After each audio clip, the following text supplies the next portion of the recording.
লিঙ্গ পুরাণে মহামণি বেদব্যাস তিনি বর্ণনা করেছেন, কোন এক সময় ব্রহ্মার চারজন মানস পুত্র সনক, সনাতন, সনন্দন, সনত কুমার, এনারা চারজন ভ্রমণ করতে করতে করতে করতে বৈকুণ্ঠে গিয়েছেন।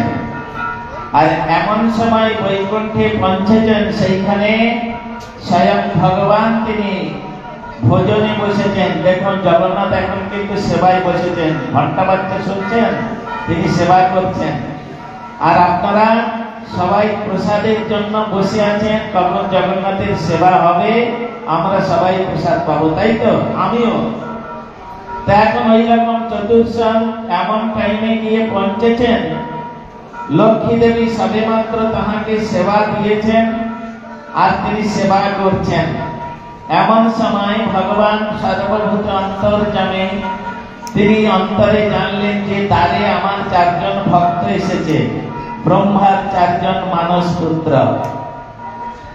এখন লক্ষ্মী দেবীকে বলছেন, লক্ষ্মী, ওরা একটু প্রসাদের জন্য বসে আছে, তুমি আমার এই অবশিষ্ট প্রসাদ নিয়ে একটু দাও। তখন লক্ষ্মী দেবী কি করলেন, তিনি ওই ভগবানের যে অধরামৃত, সেই অধরামৃত থেকে দুটি মাত্র অন্ন, দুটি অন্ন নিয়ে ওই সনকের হাতে দিয়েছে। সনক, সনাতন, সনন্দন, সনত কুমার হাতে দিয়েছে। ভগবানের সাক্ষাৎ অধরামৃত হাতে পাওয়ার সঙ্গে সঙ্গে সনাতন কি সনক কি করছেন, আনন্দে একবারে উদ্বেলিত হয়ে গেছে। চিন্তা করছেন, এই যে জগন্নাথের প্রসাদ, এই যে ভগবানের প্রসাদ, এই প্রসাদের মহিমা আমি মর্তলোকে প্রচার করব। কিন্তু এই প্রসাদের প্রকৃত সম্মান কে দিতে পারবে? প্রকৃত সম্মান কে দিতে পারবে? তখন তিনি চিন্তা করলেন, মর্তলোকে একজন ব্যক্তি আছে যিনি এই প্রসাদের সম্মান দিতে পারবেন, তিনি হচ্ছেন বৈষ্ণবানাং যথা সম্ভব, শিব ঠাকুর। এই বলে কি করলেন, দুটি অন্ন থেকে একটি অন্নকে চার ভাগ করে চারজনে গ্রহণ করেছেন। কতটুকু হয় বলুন? ওতেই তারা প্রসন্ন, ওতেই তারা সন্তুষ্ট। আর চারজনে ওই প্রসাদ গ্রহণ করে আনন্দে নৃত্য করতে আরম্ভ করেছে। অবশিষ্ট এখন একটা অন্ন হাতে আছে, কি করবেন? শীঘ্রই করে চারজনে একেবারে চলে গেলেন কৈলাসে। ওদিকে পার্বতী দেবী তিনি রান্না করছেন, আর রান্না হয়ে গেলে তখন তিনি সেবা করবেন। এইরকম ভাবে সঙ্গে সঙ্গে চারজন ওনারা চলে গেছেন ওখানে। আর যাবার সঙ্গে সঙ্গে শিব ঠাকুর উঠলেন এবং সনক, সনাতন তারা প্রণাম করলেন, পরস্পরে প্রণাম করলেন। শ্রীমদ ভগবত গীতায় যদি আমরা আলোচনা করি, তাহলে শ্রীমদ ভগবত গীতায় 10ম অধ্যায়ে 10 নম্বর শ্লোক, সেখানে বলছেন, মজ্জিত্বা মদগত প্রাণা বোধয়ন্ত পরস্পরম কথয়ন্তশ্চ মান্নিত্যং তুষ্যন্তি চ রমন্তি চ। ভগবান বলছেন, আমার ঐকান্তিক আমাকে যিনি মন প্রাণ সমর্পণ করে দিয়েছেন, মজ্জিত্বা মদগত প্রাণা, এইরকম যে বৈষ্ণব তিনি কি করবেন, পরস্পরে একত্রিত হলে তারা আমার গুণকথা কীর্তন করে তারা পরস্পরে আনন্দ আস্বাদন করবে। এখন শিব ঠাকুরের সঙ্গে এরকম কথোপকথন হচ্ছে, এমন সময় সনক সেই প্রসাদটি নিয়ে শিব ঠাকুরের হাতে দিয়ে বলছেন, শিব ঠাকুর, এটা ভগবানের সাক্ষাৎ অধরামৃত। আমরা বৈকুণ্ঠে গিয়েছিলাম, লক্ষ্মী দেবী তিনি আমাদের দুটি অন্ন প্রসাদ দিয়েছিলেন, একটা আমরা চারজনে ভাগ করে খেয়েছি, আর একটা আপনার জন্য এনেছি, আপনি এটা গ্রহণ করুন। আর শাস্ত্রে বলেছেন, শুষ্কং বা পর্যুবাসিতং দূর দেশত আনিতম প্রাপ্তি মাত্রেণ ভক্ষণম নাত্রকাল বিচারণম, কোন বিচার করতে নেই প্রসাদ। কুকুরস্য মুখাৎ ভ্রষ্টং তদন্নং পততে, যদি যদি জগন্নাথের প্রসাদ কুকুরে পর্যন্ত মুখ দিয়ে দেয়, আর কুকুরের মুখ দিয়ে যে অবশিষ্টটা পড়ে যায় ওটা গ্রহণ করা যাবে, ওটাতে কোনো দোষাবহ হবে না, ওটা গ্রহণ করলে বরং জীবন ধন্য হয়ে যাবে। এখন প্রসাদ প্রাপ্তি মাত্রে ভক্ষণম, সঙ্গে সঙ্গে মুখের মধ্যে দিয়ে দিয়েছেন, আর দিয়ে আর ওই প্রসাদ পাওয়ার সঙ্গে সঙ্গে মুখে দেওয়ার সঙ্গে সঙ্গে শিব ঠাকুরের আনন্দে একেবারে আত্মাহারা হয়ে গেছে, তাণ্ডব নৃত্য করতে আরম্ভ করেছেন। কোথায় গেল তার ডুমরু, কোথায় গেল তার ত্রিশূল, কোথায় গেল তার পরনের সেই চর্মছাল, কোথায় চলে গেল? ভোলে বাবা আমার উদ্দণ্ড নৃত্য করছে, তার পদ ভরে কৈলাস ঠক ঠক ঠক ঠক করে কাঁপছে। পার্বতী বললেন হঠাৎ ভূমিকম্প কি করে হচ্ছে? এখানে তো এখন ভূমিকম্প হবার কথা নয়। কি হলো? বাইরে বেরিয়ে দেখলেন অদ্ভুত ব্যাপার, শিব ঠাকুর ওই রকম তাণ্ডব নৃত্য করছে। আরে কি হয়েছে ঠাকুর মশাই, দাঁড়ান দাঁড়ান, কি হয়েছে বলুন?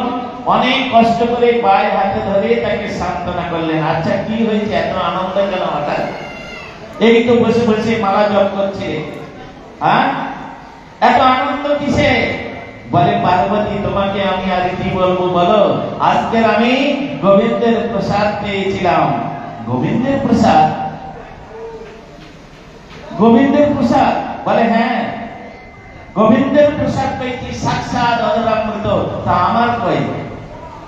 তুমি তো জানো আমি তোমার অর্ধাঙ্গিনী, যা তুমি পাবে তার অর্ধেক আমার। তুমি কি জানো আমার দিতে হয় এটা?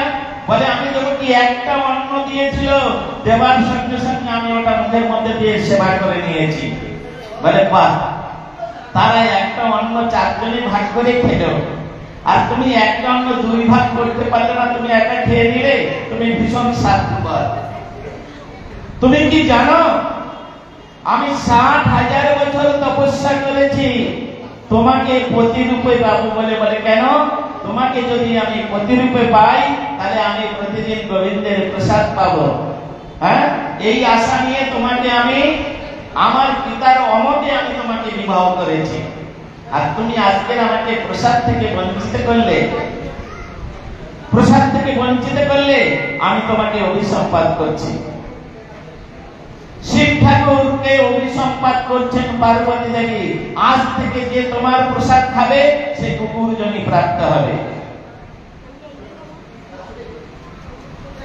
আপনারা যদি আমার কথার কোনো সন্দেহ মনে করেন, আপনারা পুরাণ আলোচনা করে দেখবেন, পুরাণ খুলে দেখবেন, কুকুর জনি প্রাপ্ত হবে। শিব ঠাকুর আজকের থেকে যে তোমার প্রসাদ পাবে, এক সেকেন্ডের মধ্যে, চোখের পলকের মধ্যে সমস্ত আনন্দ ধুলোয় মিশে গেল শিব ঠাকুরের।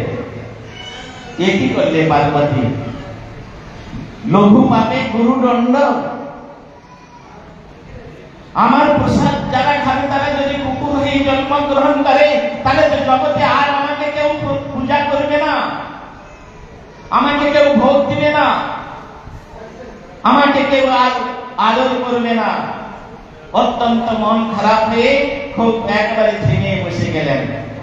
কিন্তু পার্বতী তিনি অভিশাপ দিয়েছেন, হ্যাঁ ইমোশনে পড়ে তিনি দিয়েছেন, কিন্তু যখন শিব ঠাকুর অত্যন্ত মন খারাপ করছে তখন তিনি চিন্তা করছেন, হায় হায় আমি এটা কি করলাম? হ্যাঁ, কোন স্বামী মন খারাপ করে তার স্ত্রীর সামনে বসে থাকবে, এটাকে স্ত্রী সহ্য করতে পারে? তখন পার্বতী বললেন, প্রভু আপনি মন খারাপ করবেন না, এর মধ্যে নিশ্চয়ই গোবিন্দের কোন কার্যসিদ্ধি আছে, তা নাহলে আমি এইভাবে আপনাকে অভিশাপ দিতে পারি না। নিশ্চয়ই এর মধ্যে গোবিন্দের কোন কার্য আছে। কি না, শোনো, তোমার মন খারাপ করার কথা নেই। যে আইনটা তৈরি হয় সেই আইনের আবার একটা ফাঁক থাকে, তাই তো? তা তিনি বললেন, আমি তো রান্না বসিয়েছি, প্রায় রান্না শেষ হয়ে গেছে, একটু বাকি আছে, আমি রান্না কমপ্লিট করি, সুন্দর করে সাজিয়ে দিই, তুমি গোবিন্দের ভোগ লাগাও। তুমি তো বৈষ্ণব, তুমি ভোগ লাগাও। আর ভোগ লাগানোর পরে ওই প্রসাদ তুমি গ্রহণ করো। আর ওই প্রসাদ গ্রহণ করার পরে যে তোমার উচ্ছিষ্ট গ্রহণ করবে তাকে আর কুকুর হতে হবে না, সে চলে যাবে ঠাকুরের কাছে। বিদায় গৌর প্রেমানন্দে, হরে হরি বল। সে চলে যাবে ঠাকুরের কাছে, তাকে আর কুকুর জনে প্রাপ্ত হতে হবে না। ভগবানের প্রসাদ, ভগবান যে প্রসাদ, যে বস্তু গ্রহণ করে সেই বস্তু নাম হয় মহাপ্রসাদ। আবার ওই বস্তুটা কোন বৈষ্ণব যদি গ্রহণ করে তার নাম হয় মহামহাপ্রসাদ। এই জন্য এই মহামহাপ্রসাদ, যিনি মহাপ্রসাদ গ্রহণ করবে আর মহাপ্রসাদ শিব ঠাকুর গ্রহণ করে অবশিষ্ট যাদের দেবেন সেটা হবে মহামহাপ্রসাদ। আর মহামহাপ্রসাদ গ্রহণ করলে মহান স্থানে চলে যাওয়া যাবে। সুতরাং তুমি দুঃখ করো না। ভোগ লাগালেন, প্রসাদ করলেন, প্রসাদ নিজে গ্রহণ করলেন। পার্বতী দেবী নিজেই প্রথমে সেই প্রসাদ খেলেন। কেন? যদি আমি অভিশাপ দিয়েছি, আমি আবার ওটাকে পুনরায় একটা অল্টারনেট করে কিছু একটা সমাধান করে নিয়েছি। যদি কুকুর হই তাহলে আমি আগে হই।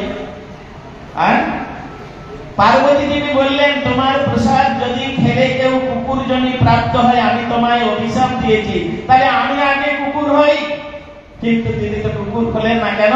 তিনি মহামহাপ্রসাদ গ্রহণ করেছেন। তাই মায়েরা জেনে রাখুন, যারা এখানে সব বসে আছেন, শিব ঠাকুরের যারা পূজা করেন, যদি ডাইরেক্ট কোন ফল মিষ্টি কোন বস্তু যদি শিব ঠাকুরকে ভোগ লাগান, শিব ঠাকুর ওটা গ্রহণ করে না। সেদিন থেকে শিব ঠাকুর প্রতিজ্ঞা করেছে, যেদিন অভিশাপ দিয়েছিলেন পার্বতী, কোন আমার সাধক সাধিকা যদি আমাকে কোনদিন কিছু খেতে দেয় আমি খাবো না। ডাইরেক্ট যদি আমাকে খেতে দেয়, যদি কোন সাধক সাধিকা গোবিন্দের প্রসাদ এনে আমাকে দেয় তাহলে আমি খাবো। কারণ তিনি জানেন, আমি যদি ডাইরেক্ট ওই আমার ভক্তদের প্রসাদ গ্রহণ করি তাহলে ওই প্রসাদ আমি খাওয়ার পরে তাহলে যে প্রসাদটা থাকবে যারা খাবে ওরা কুকুর হয়ে যাবে। সুতরাং আমি আজ থেকে প্রতিজ্ঞা করলাম, ভগবানের প্রসাদ ব্যতীত, ভগবানের নিবেদিত বস্তু ব্যতীত আমি কোন বস্তু গ্রহণ করব না। সেদিন থেকে শিব ঠাকুর তিনি ভগবানের প্রসাদ ভোগী হলেন। প্রসাদে সর্বদুঃসানাং হানিরস্য প্রজায়তে। তখন পার্বতী দেবী তিনি বললেন, এই তো মিঠে গেল, আর তো মন খারাপ করার কোনো প্রয়োজন নেই। তবে শিব ঠাকুর, তুমি তো শ্মশানে মশানে ঘুরে ঘুরে বেড়াও, ভূত প্রেত নিয়ে ঘুরে বেড়াও, এইসব তোমার অনুচর। তা তুমি ভোলানাথ, কখন কি বলো কখন কি করো কিছু মনে থাকে না তোমার। আজকে তুমি আমার প্রসাদ থেকে বঞ্চিত করেছো, কালকে করবে না তার কি মানে আছে? অতএব আর আমি তোমার কাছে থাকবো না, আমি থাকবো না। এই বলে পার্বতী দেবী তিনি কি করলেন, তার অনন্ত স্বরূপিণী তিনি হচ্ছেন কৃষ্ণানুজা, কৃষ্ণের ছোট ভগ্নী তিনি। কৃষ্ণের যেমন ক্ষমতা রয়েছে তার তেমন ক্ষমতা আছে। যদিও তিনি কৃষ্ণের মায়া, ওটা অন্য কোন মায়া নয়, তিনি মহামায়া দুর্গা দেবী, আবার যোগমায়া তিনি। সে কথা গীতার মধ্যে বলেছেন ৪র্থ অধ্যায়ের মধ্যে, দৈবী ঘেষা গুণময়ী মম মায়া দুরত্তয়া মাম এব যে প্রপদ্যন্তে মায়ামেতাং তরন্তিতে। অর্থাৎ ভগবানের মায়া, এই মায়াকে কেউ অতিক্রম করতে পারবে না। অর্জুন বললেন, প্রভু কেউ পারবে না? বলে একজন পারবে। মাম এব, এক বচন, এখানে দুই বচন নয়, বহু বচন নয়, এক বচন। ভগবান উবাচ কৃষ্ণ, কালকে মহারাজ বলছেন গীতার মধ্যে 4 জন বক্তা আছে, তার মধ্যে ভগবান উবাচ বেশি আছে, তারপরে অর্জুন উবাচ, আর ধৃতরাষ্ট্র মাত্র একটা শ্লোক বলেছিলেন, বাকি সঞ্জয় উবাচ। ধৃতরাষ্ট্র গীতার প্রথম শ্লোক, প্রথম অধ্যায়ের প্রথম শ্লোক, এই শ্লোকটা শুধু বলে দিয়েছিলেন। তারপরে যা কিছু বলেছেন সঞ্জয় এবং কৃষ্ণ এবং অর্জুন। তা সেখানে বলছেন, হে অর্জুন, তুমি শুনে রাখো, মামেব যে প্রপদ্যন্তে মায়া মে তন্তরন্তিতে, একমাত্র আমাকেই শরণাগত হয়ে যে ভজন করবে তিনি একমাত্র এই দুরতিক্রম মায়াকে সে একমাত্র জয় করতে পারবে। এই জন্য ভগবানের ভক্তগণ তারা মায়ার অধীন নয়, তারা কৃষ্ণাধীন। হ্যাঁ, সুতরাং তখন পার্বতী দেবী তিনি ওখানে একটা স্বরূপে কৈলাসে থাকলেন আর এক স্বরূপে তিনি পুরী ধামে চলে আসলেন জগন্নাথের প্রসাদ খাওয়ার জন্য। এই জন্য তিনি সেখানে এসে বিমলা দেবী রূপে ওখানে অবস্থান করলেন। বিমলা দেবীর মন্দির আছে দেখবেন, সেই স্থানেতে উনি কি করলেন, প্রতিদিন জগন্নাথের প্রসাদ সেবা করেন। আবার শিব ঠাকুর তিনি চিন্তা করলেন পার্বতী আমাকে ছেড়ে চলে গেলেন পুরীধামে জগন্নাথের প্রসাদ সেবা করতে, তাহলে আমিও কি পারি না? এই বলে সেই জগন্নাথের তিনিও প্রসাদ খাওয়ার জন্য তিনি চলে আসেন ভুবনেশ্বর। ভুবনেশ্বর লিঙ্গরাজ মন্দির, যেটা আজও পর্যন্ত বর্তমান রয়েছে, সেই লিঙ্গরাজ রূপে তিনি সেখানে থাকেন। ওখানে অনন্ত বাসুদেবের প্রতিদিন ভোগ হয়, কৃষ্ণ বলরাম তাদের ভোগ হয়, তারা সেই প্রসাদ প্রতিদিন গ্রহণ করেন। এইভাবে শিব ঠাকুর এবং পার্বতী তাহারা একজন ভুবনেশ্বরে একজন পুরীধামে এসে তারা অবস্থান করছেন এবং প্রতিদিন প্রসাদ সেবা করছেন। এই জন্য প্রসাদ সেবা করিতে হয় সকল প্রপঞ্চ জয়। তা প্রসাদ হচ্ছে বৈকুণ্ঠ বস্তু, প্রসাদ হচ্ছে ভগবানের কৃপা, প্রসাদ হচ্ছে জগন্নাথের অধরামৃত। আজকে আমরা সকলে জগন্নাথের কৃপার জন্য জগন্নাথকে স্নান করেছি, জগন্নাথের কৃপা গ্রহণ করেছি এবং তার অধরামৃত আমরা গ্রহণ করে আমাদের মনুষ্য জীবন ধন্য করব। এই সমস্ত কথা আরো বহু কথা আছে, আপনারা প্রতিদিন আসুন, আপনাদের প্রতিদিন আমরা শোনাবো, শুধু আজকের নয়। হ্যাঁ, চলে আসুন এখানে, এখন 10 দিন যাবত আমরা এখানে থাকবো। আপনারা চলে আসুন। এখন সেই হরিকথার আমি এখানে বিশ্রাম দিচ্ছি, সংক্ষিপ্ত হরিকথার। আমাদের পূজ্যপাদ গোবিন্দ মহারাজ তিনি এখন তার সুমিষ্ট কণ্ঠস্বরে তিনি আমাদের কাছে সেই জগন্নাথের মহিমা শ্রবণ করে আমাদের মঙ্গল করবেন।